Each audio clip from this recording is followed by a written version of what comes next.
Esther chapter 2.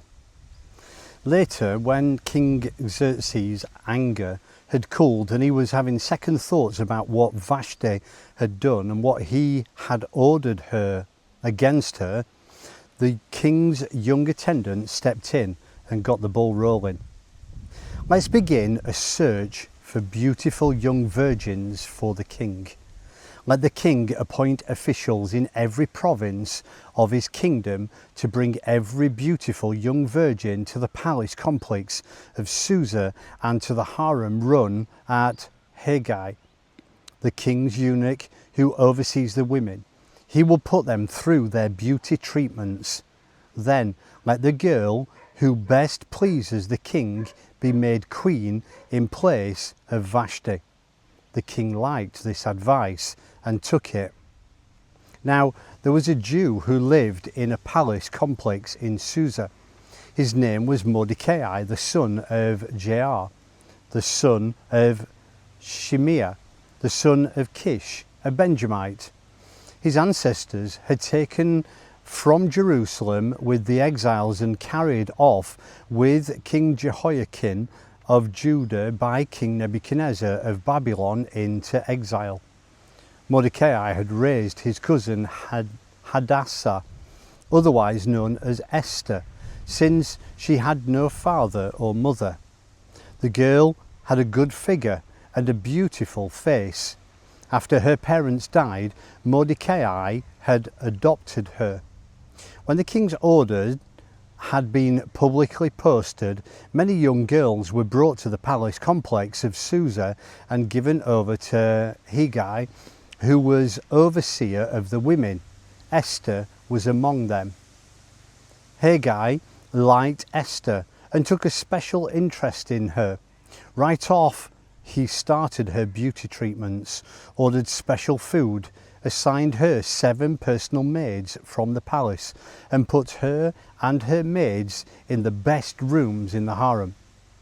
Esther didn't say anything about her family and racial background because Mordecai had told her not to.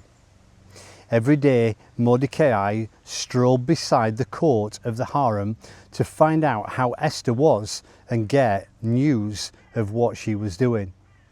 Each girl's turn came to go into King Xerxes after she had completed the 12 months of prescribed beauty treatments, 6 months treatments with oil of myrrh, followed by 6 months with perfumes and various cosmetics. When it was the time for the girl to go to the king, she was given whatever she wanted to take with her when she left the harem for the king's quarters. She would go there in the evening. In the morning she would return to a second harem overseen by Shaashgaz, the king's eunuch in charge of the concubines. She never again went back to the king unless the king took special liking to her and asked for her by name. When it was Esther's turn to go to the king, Esther, the daughter of Abihail, the uncle of Mordecai, who had adopted her as his daughter, she asked for nothing other than what Hegai, the king's eunuch in charge of the harem, had recommended.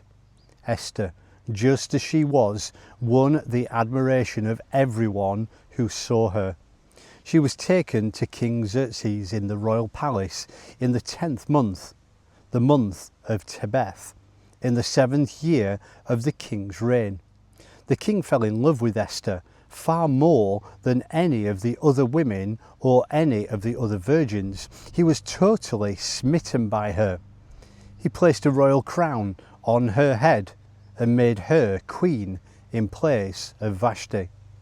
Then the king gave a great banquet for all his nobles and officials, Esther's banquet. He proclaimed a holiday for all the provinces and handed out gifts for with royal generosity. On one of the occasions when the virgins were being gathered together, Mordecai was sitting at the king's gate.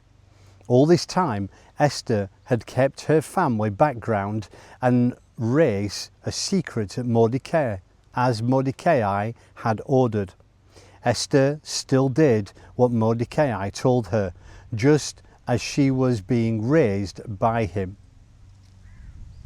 On this day, with Mordecai sitting at the king's gate, Bigthana and Teresh, two of the king's eunuchs who guarded the entrance, had it in for the king and were making plans to kill King Xerxes.